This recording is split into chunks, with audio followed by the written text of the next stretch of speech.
Isha foundation के संस्थापक सदगुरु जग्गी वासुदेव की मुहिम मिट्टी बचाओ अभियान सेफ सॉइल को अब महाराष्ट्र सरकार का भी समर्थन मिल गया है। आपको बता दें, सेफ सॉइल अभियान के समर्थन के तौर पर महाराष्ट्र ने एमओयू पर साइन किया। दरअसल मुंबई के जियो कन्वेंशन सेंटर में कार्यक्रम के दौरान इस समझौते पर साइन किए गए, जिस दौरान महाराष्ट्र के पर्यावरण मंत्री आदित्य ठाकरे और ईशा फाउंडेशन के संस्थापक सदगुरु के अलावा कई अन्य बड़ी हस्तियां भी मौजूद रहीं। कन्वेंशन सेंटर में करीब 10,000 लोगों की मौजूदगी में इस अभियान को महाराष्ट्र का समर्थन प्राप्त हुआ, जहां सदगुरु ने महाराष्ट्र के मुख्यमंत्री उद्धव ठाकरे को सॉइल पॉलिसी की किताब भी सौंपी।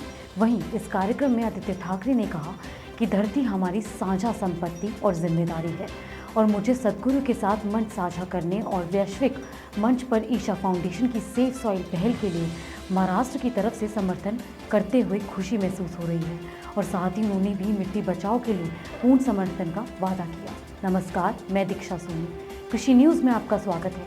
आइए नजर डालते हैं आज की कृषि से जुड़ी सबसे बड़ी खबरों पर। देश में प्राकृतिक खेती को बढ़ावा देने के लिए लगातार कोशिशें की जा रही हैं, जिसके तहत कई ऐसे राज्य हैं जो अपने यहाँ प्राकृतिक खेती को प्रमोट कर रहे हैं। ऐसे में छत्तीसगढ़ में भी प्राकृतिक खेती और जैविक खेती को बढ़ावा दिया जा रहा है। आपको बता दें, राज्य के बस्तर जिले में भी किसान अब प्राकृतिक खेती की तरफ शिफ्ट हो रहे हैं, जिसके तहत यहाँ के हजारों किसानों ने परंपरागत रासायनिक खाद वाली खेती को अलविदा कह दिया और प्राकृतिक खेती को अपना लिया है। वहीं प्राकृतिक खेती करने के लिए जिले के 5,000 किसान सामने आए हैं और सभी किसान मिलकर लगभग 7,000 हेक्टेयर ज़मीन में प्राकृतिक खेती करेंगे और जिले का कृषि विभाग भी किसानों को प्राकृतिक खेती के लिए प्रोत्साहित करने का कार्य कर रहा है, जिसके तहत किसानों को खेती के प्रति हेक्टेयर 2,000 रुपये देने की योजना बनाई गई है। आपको बता दें, किसानों को दी जाने वाली ये प्रोत्साहन राशि सीधे उनके खाते में ट्रांसफर की जाएगी। मेघालय में 61 वर्षीय नंदारो बी मरक ने 1,000 रुपये के निवेश से काली मिर्च की खेती की शुरुआत की थी, जिसमें उन्होंने करीब 100 काली मिर्च के पेड़ लगाए थे। दरअसल इन्होंने गारो हिल्स पर काली मिर्च के 100 पेड़ से इसकी खेती की शुरुआत की थी। इन पेड़ों की हर गुजरते साल के साथ संख्या बढ़ती रही और नंदारो अच्छा मुनाफा कमाते रहे। वहीं हाल ही में मेघालय के नंदारो बी मारक को 119वां पद्मश्री पुरस्कार विजेताओं की सूची में रखा गया और ये पद्मश्री पुरस्कार पाने वाले 102 लोगों में से एक थे। आपको बता दें, ये सम्मान इन्हें देश के 72वें गणतंत्र दिवस के मौके पर प्रदान किया गया था। भारत में किसानों को बढ़ावा देने के लिए और स्मार्ट बनाने के लिए कई प्रयास किए जा रहे हैं, जिनमें से एक किसान सभा मोबाइल ऐप है। आपको बता दें, इसमें फसल कटाई से लेकर उसे बाजार में बेचने तक की जानकारी दी गई है, जिसके जरिए किसान घर पर बैठकर मंडी तक अपनी फसलों को बेच सकते हैं।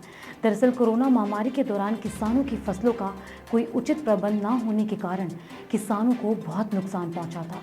इसी को देखते हुए CSIR central road research institute ने किसान सभा मोबाइल ऐप विकसित की है, जिसके जरिए किसान घर पर बैठे ही अपनी फसल का व्यापार कर सकते हैं। वहीं किसान इस ऐप को प्ले स्टोर के जरिए डाउनलोड कर सकते हैं। केंद्र सरकार की कैबिनेट बैठक ने फास्फेटिक और पोटाश उर्वरक पर खरीफ सीजन 2022 के लिए 60,939 करोड़ की सब्सिडी देने का फैसला किया है। आपको बता दें, यूरिया की कीमत 2,450 रुपये प्रति बैग है, जिस पर सरकार द्वारा 2183.50 रुपये की सब्सिडी दी जा रही है, जिसके बाद इसकी कीमत 266.50 रुपये है। वहीं DAP का भाव 4,073 रुपये प्रति बैग है, जिस पर सरकार द्वारा 2,501 रुपये की सब्सिडी दी जा रही है, जिसके बाद इसकी कीमत 1,350 रुपये है। आपको बता दें, NPK का भाव 3,291 रुपये प्रति बैग है। सरकार द्वारा 1,918 रुपये की सब्सिडी देने पर यह आपको 1,470 में मिलेगा। MOP की कीमत 2,694 रुपये प्रति बैग है, जिस पर सरकार द्वारा 759 रुपये की सब्सिडी दी जा रही है, जिसके बाद इसकी कीमत 1,700 रुपये होगी। राजस्थान के जयपुर में एक गौशाला में गाय के गोबर का इस्तेमाल कर CNG का उत्पाद किया जा रहा है। आपको बता दें कि हिंगोनिया गौशाला में निर्मित CNG प्लांट राजस्थान की सबसे बड़ी कंप्रेस्ड नेचुरल गैस सीएनजी का ऑटोमेटिक प्लांट है, लेकिन फिलहाल के लिए इस प्लांट को शुरू करने की मंजूरी नहीं दी गई है। जैसे ही इसे पेट्रोलियम मंत्रालय से इसे शुरू करने की मंजूरी मिलती है, इसे सार्वजनिक रूप से आरंभ कर दिया जाएगा। ऐसे में इस गौशाला के प्रबंधक पुनर्वास केंद्र रघुपति दाम का कहना है कि इस प्लांट में 1000 टन गोबर से लगभग 6000 किलोग्राम तक सीएनजी का उत्पादन होगा।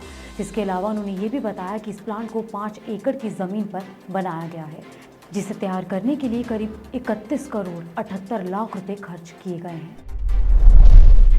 पिछले कुछ सालों से किसानों के बीच बतख पालन को लेकर दिलचस्पी बढ़ी है। दरअसल मुर्गी पालन के मुकाबले बतख पालन की खेती कम लागत के साथ ज़्यादा मुनाफा देने वाली होती है। आपको बता दें, बतख के अंडे और मांस दोनों में प्रोटीन की मात्रा काफ़ी अधिक पाई जाती है। मार्केट में भी इसकी डिमांड बढ़ती रहती है। डिमांड के साथ इसकी कीमतों में भी इजाफा हो रहा है, जिससे किसानों की आय में भी अच्छा खासा इजाफा हो रहा है। बतख पोल्ट्री फार्म खोलने के लिए सरकार की तरफ से 25% तक की सब्सिडी दी जाती है। वहीं एससी और एसटी वर्ग संबंधित व्यक्तियों के लिए सब्सिडी राशि 35% निर्धारित की गई है। जिसके अलावा पालकों के ऊपर ज़्यादा दबाव न आए, इसके लिए लोन भी प्रदान किया जा रहा है।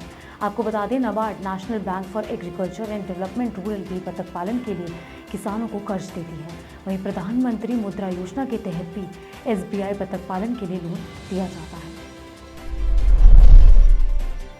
देश में खुदरा महंगाई मई महीने में थोड़ी गिरावट के साथ 7.04% पर रही है, जो अप्रैल 2022 में 7.79% रही थी। हालांकि 7% की खुदरा महंगाई भी आम आदमी की जेब पर भारी पड़ रही है। आपको बता दें, पेट्रोल डीजल की कीमतों के साथ खाद्य पदार्थों, दूध और परिवहन की बढ़ती लागत से आम आदमी के लिए महीने का खर्च काफ़ी बढ़ा है। अप्रैल में इन्फ्लेशन का स्तर 8 साल के सर्वोच्च स्तर पर पहुंच गया था, जिससे पहले मई 2014 में महंगाई 8.33% के स्तर पर थी। अगर एक साल पहले की बात करें तो खुदरा महंगाई 4.23% पर थी। दरअसल कोरोना काल के 2 सालों में मांग में भारी कमी और औद्योगिक गतिविधियों में उथल-पुथल के बाद अर्थव्यवस्था में फिर से तेजी दिख रही है। इससे मांग और खपत में भी उछाल आया है, लेकिन रूस और यूक्रेन युद्ध के कारण वैश्विक सप्लाई चेन में रुकावट आई है, जिस कारण कच्चे तेल, खाद्य तेल और कमोडिटी की कीमतों में बड़ा उछाल आया है। झारखंड सरकार द्वारा मीठी क्रांति योजना की शुरुआत की गई थी, जिसका उद्देश्य झारखंड को विकसित राज्यों की श्रेणी में खड़ा करना, साथ ही इससे जुड़े लोगों को रोजगार प्रदान करना है। आपको बता दें, मीठी क्रांति के लिए झारखंड सबसे उपयुक्त माना जाता है। लगभग 30% भूमि वन ऐसे हैं जो शहद उत्पादन के लिए सबसे महत्वपूर्ण संस्थान है, जो मधुमक्खी पालन के लिए बढ़िया है। ऐसे में किसान पेड़ लगाने के साथ ही मधुमक्खी पालन से लाखों रुपए का मुनाफा कमा सकते हैं। इस योजना का लाभ पाने के लिए किसानों को मुख्यमंत्री लघु कुटीर उद्योग बोर्ड कार्यालय में आवेदन करना होगा, जिसके बाद बोर्ड द्वारा लाभार्थियों का चयन किया जाएगा, जिसके बाद लाभार्थियों को बिरसा कृषि विश्वविद्यालय कृषि विज्ञान केंद्र द्वारा प्रशिक्षण दिया जाएगा। आपको बता दें, सरकार मधुमक्खी पालन की इकाई की स्थापना के लिए 80% अनुदान देगी और लाभार्थी को केवल 20% हिस्सा खर्च करना होगा। प्रत्येक किसान को 1 लाख रुपए लागत का 80% यानी 80,000 दिया जाएगा, जिसके बाद किसानों को शहद निर्यात के लिए राज्य सरकार किसानों को एपीटा गवर्नमेंट ऑफ इंडिया के साथ जोड़ेगी। मौसम विभाग ने उत्तर पश्चिमी भारत के मैदानी इलाकों में भीषण गर्मी और लू की स्थिति से थोड़ी राहत मिलने की उम्मीद जताई है, लेकिन मौसम विभाग के पूर्व अनुमान के अनुसार दिल्ली के साथ एनसीआर के शहरों में भी आगामी 16 और 17 जून को बारिश होने की संभावना है। इसकी बाकायदा भविष्यवाणी आईएमडी की ओर से की गई है। वहीं बारिश के मद्देनजर तीनों दिन हल्की बारिश होने के आसार हैं। मौसम विभाग ने तीनों ही दिन के लिए येलो अलर्ट जारी कर दिया है। फिलहाल बस इतना ही। ऐसी ही कृषि से जुड़ी अन्य खबरों के लिए देखते रहिए कृषि जागरण। धन्यवाद।